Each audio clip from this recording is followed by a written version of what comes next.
Alright, so there have been a lot of rumors when it comes to Counter-Strike 2, and I just saw on YouTube now that they have posted videos for Counter-Strike 2, so it is official that yeah, we're getting Counter-Strike 2.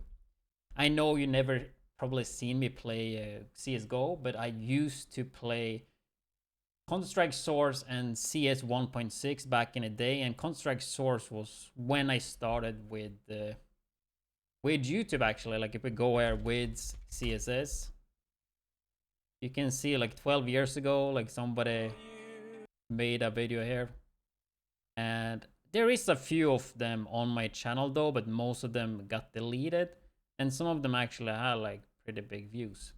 Anyway, so with that said, I figured we would check out the Counter-Strike 2 videos and yeah, just see what it's all about.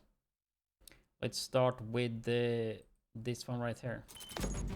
In a Counter-Strike match, information can mean the difference between success or failure.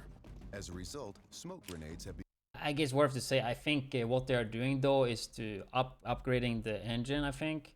So there's probably not gonna be major changes, but we will see. Become a cornerstone of team tactics. With Counter-Strike 2's new game engine, we've evolved smokes and made them dynamic. Smoke grenades now create volumetric 3D objects that live in the world. Now, not only do all players see the same smoke regardless of position, but the smoke can interact with the environment in interesting ways. It reacts to lighting, grows to fill spaces naturally. The shape of the smoke cloud can be pushed and carved by bullets and grenades. In Counter-Strike 2, smoke... Like that was always an issue back in Counter-Strike Source when I played a lot, and I think it is still to this date, right? That smokes would work different on people's screen, right? And I think also back in the day there was a lot of smoke hacks or like glitches. You could change your I remember at one point you could change your NVIDIA settings and you could see through the smokes and stuff like that. So yeah, I think overall like there's always been a lot of issues with the smoke. Smoke grenades provide even more tactical opportunities. Damn, look at that though, what the fuck? Look and play better.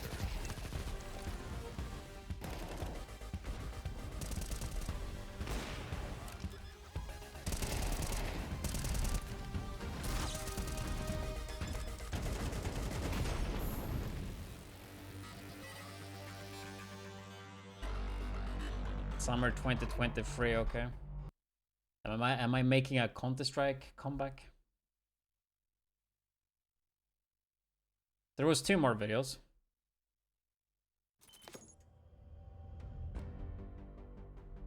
This is 1.6 right here. 20 years of history. Like crazy how successful this game has been for so long. Like a few weeks ago, I saw that they beat their all-time high record in terms of concurrent players. Like if we check here, CSGO Steam charts. Peak players 1.4 million. You see 24 hours ago 1.3 almost. So this month was it was in March even. That was my alarm. It was in March. It was a few weeks ago, right? 1.4 million, which is crazy. But yeah. Maps are a fundamental pillar of Counter-Strike. Now it's Counter-Strike Source, dude. I spent so many hours in this. I mean, back as a kid, probably 3,000 hours, which, yeah, some people might say it's not too much, but back then when you had school and all that, it's quite a lot. And in Counter-Strike 2, maps are getting a new look. But don't worry, you can still bring along your countless hours honing strategies and exploiting every corner and crevice. We took 3 approaches to improving maps while retaining their rich legacy. First, there are touchstone maps, classic maps with solid foundations that players can use to evaluate gameplay changes from CSGO to Counter-Strike 2. These have improvements to lighting and character read, but otherwise haven't been changed. Damn, I should play some CS, dude. These are maps that use new Source 2 lighting, including a physically based rendering system that produces realistic materials, lighting... But it's like also like seeing this, it's almost like too good graphics, and like you see the lightning, like look on Nuclear, Lighting, including a physically based like all this lightning and stuff, like it's almost too much for CS. Like CS was never known for like good crazy graphics, which I mean this isn't, but still though. rendering system that produces realistic materials, lighting, Now you see the lightning there, dude. It's like almost too good for Counter-Strike, right? and reflection. Like here. And finally, overhauls.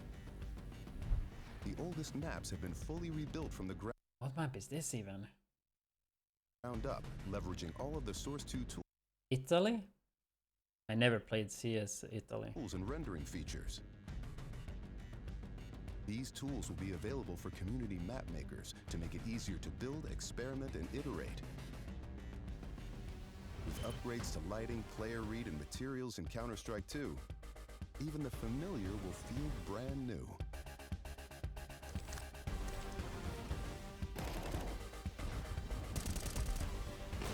Is it fun to play CS casually though? I guess it would if with friends, right? I don't know. Like every time I go back and play CS, I'm kind of sad because I'm so bad at it now because I don't play it right. I go back like 11, 12 years ago. I was actually like 13 years ago almost, right? Counter-Strike is known for its visceral and satisfying gunplay. Now, firing a weapon looks pretty simple. You click your mouse, your character shoots, your target takes damage.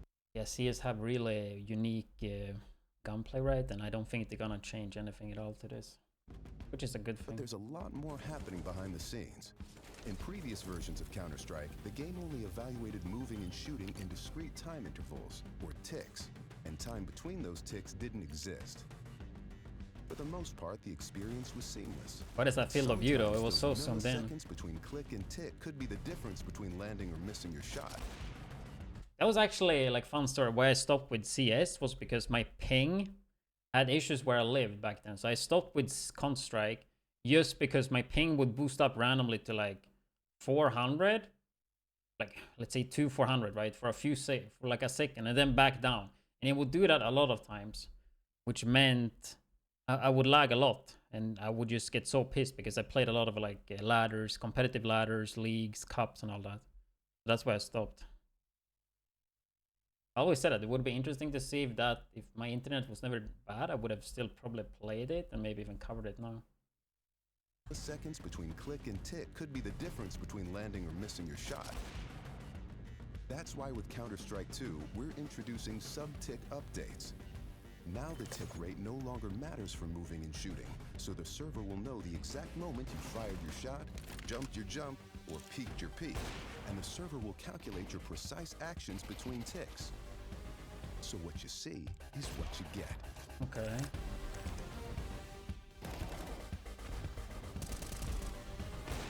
I definitely played this when it launched though, but we will see for how long, but yeah. Definitely check it out. Are you guys gonna check it out though on Strike 2? I think that's all. I'm not sure if there's more videos on this. I should have checked that before. But yeah, they released those like 50 minutes ago now. But I definitely want to like start doing more random videos like this, and that's gonna be on this channel. Like random reacts. Just try to keep up with the gaming world. A lot of times like I see news and I don't feel like it's worth to upload on my main channel. But I think on this second channel I can do a lot of like up-to-date videos, like react or whatever, go through like gaming news and all that without feeling like I'm spamming too much. I guess that will be this channel, and also gameplay as well. I should have a survival video coming like tomorrow. But anyway, thank you guys so much for watching, and I will see you guys tomorrow probably for a new video. Peace.